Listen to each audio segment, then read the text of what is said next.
I really grew. I really grew as a player, seeing him play and just taking notes from him and just sitting alongside him in the meeting rooms and watching him watching his play was very beneficial to my game as well. And I feel like I don't talk to Brandon as much today, but it's definitely someone that I've learned from and grew from as well. Have you been able to, or do you plan to reach out to him about how to approach this whole process? Oh yeah, without a doubt. I've the last time I talked to him was our spring game in 2010, and it wasn't very prevalent then, but more prevalent now, and something that I do reach out to guys that have gone through this process and have wisdom about it, and I'm always willing to hear and listen.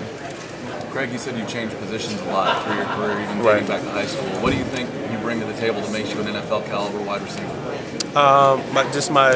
My ability to make plays, and that's what this league is about. Guys that make plays when it counts, and I'm very confident in my ability to come in and learn from guys that's in the same receiver group and hopefully learn from them and try to better my game as well.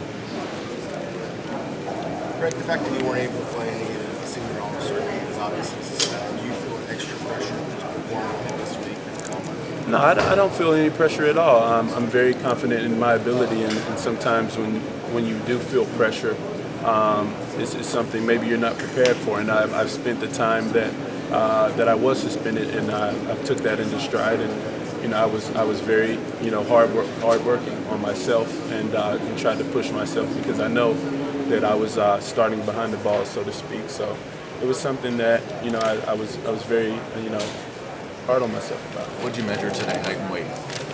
Weighed in at 231 and 6'2" and a half. Did you still watch the games and everything this season, or was it kind of too hard to check that out? At first it was. It was kind of something that, me being so attached to almost every player on the team, so to speak, it was kind of tough to watch. But I still wanted to support them as well. Just kind of wanted to be an advocate, so to speak, off the field, and kind of still, if I saw the guys on campus, praise them for the games and still try to help them out as well.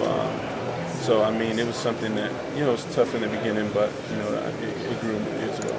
Greg, what were your weeks like? I mean, did you have to go find a place to work out off campus, or did you have to move out any of your housing? How'd that all go down? Well, I still I stayed in school. I finished out the remainder of the semester.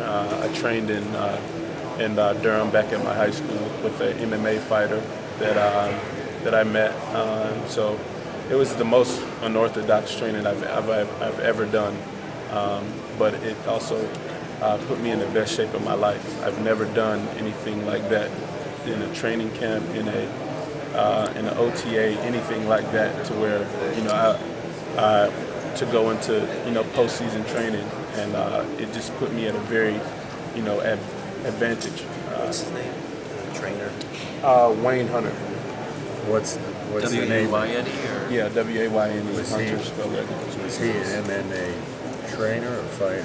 I think he's a fighter. Yeah. Wayne. Yeah, Wayne is.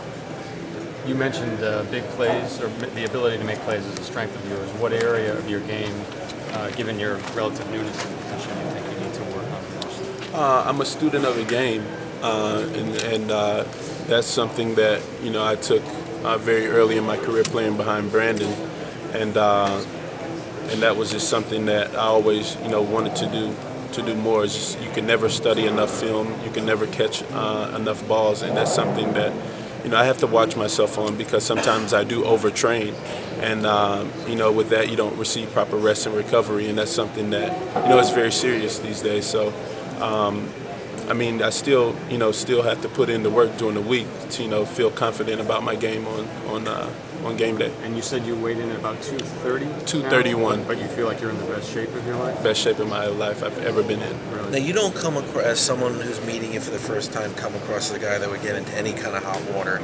You probably were shocked that it happened to you also. How do you explain a guy like you, who seems to have great character, getting into the situation you did? Well, I think, without saying this the wrong way, I think it was one of the best things that ever happened to me in my life. And it was a very pivotal point and a defining moment in my life where, I said, hey, this is not who you are. This is something that, you've done, you've made a mistake, but you have to move on. And that's what I'm doing. So I think this has definitely been a great start to my path of redemption. And I'm just, out to prove that, even though you make mistakes, you can still progress and, go through. What role did John Blake play in your getting in trouble? None at all. Coach Blake is a very, very, very great guy. He's oftentimes is someone that I went to, just talk to very personal. He was a great man on and off the field. He was a great coach.